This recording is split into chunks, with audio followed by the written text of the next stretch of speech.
SIയെ ഭീഷണിപ്പെടുത്തിയെന്നാരോപിച്ച് ഇടുക്കി പള്ളിവാസൽ പഞ്ചായത്ത് പ്രസിഡന്റിനെതിരെ ജാമ്യമില്ലാ വകുപ്പ് പ്രകാരം കേസ്.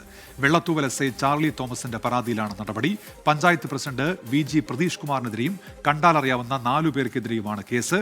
രാഹുൽ വിജയൻ ചേരുന്നുണ്ട് ഇപ്പോൾ ഇടുക്കിയിൽ നിന്ന്. രാഹുൽ, എന്താണ് ഈ കേസിന് ആധാരമായ സംഭവം?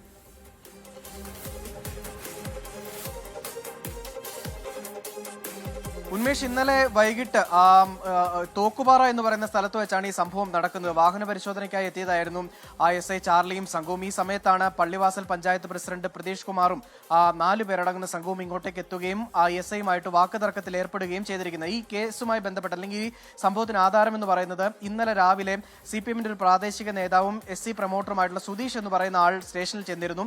അദ്ദേഹത്തോട് ഈ SI അപമര്യാദയെ പെരുമാറി എന്നത് ആരോപിച്ചുകൊണ്ടായിരുന്നു ഈ SIയോട് കയർത്തതും അതുപോലെ തന്നെ ചോദ്യം ചെയ്യൽ നടത്തുകയും ചെയ്തത് എന്നുള്ളതാണ് മനസ്സിലാക്കാൻ കഴിയുന്നത്. എന്തായാലും ജാമ്യമില്ലാ വകുപ്പ് പ്രകാരം CPMന്റെ പഞ്ചായത്ത് പ്രസിഡന്റായിട്ടുള്ള VG പ്രതീഷിനെതിരെ കേസെടുത്തിരിക്കുന്നു എന്നുള്ളതാണ് വളരെ പ്രധാനപ്പെട്ട കാര്യം. ഇതിൽ പഞ്ചായത്ത് പ്രസിഡന്റിന്റെ വിശദീകരണവും നമ്മൾ ആദ്യമേ സൂചിപ്പിച്ച പോലെ തന്നെ പൊതുപ്രവർത്തകരോട് അപമര്യാദയെ പെരുമാറിയത് ചോദിക്കുക മാത്രമാണ് ചെയ്തത്.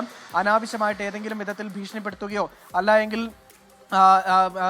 തടഞ്ഞു നിർത്തുകയോ ചെയ്തിട്ടില്ല എന്ന് ഈ പഞ്ചായത്ത് പ്രസിഡന്റ് വ്യക്തമാക്കുകയും ചെയ്യുന്നു. പക്ഷേ ഈ പുറത്തു വന്നിരിക്കുന്ന ദൃശ്യങ്ങളിൽ ചില സംഭാഷണങ്ങൾ അത് അതിരുവിട്ട രീതിയിലാണ് എന്നുള്ളത് മനസ്സിലാക്കാനും കഴിയുന്നുണ്ട്.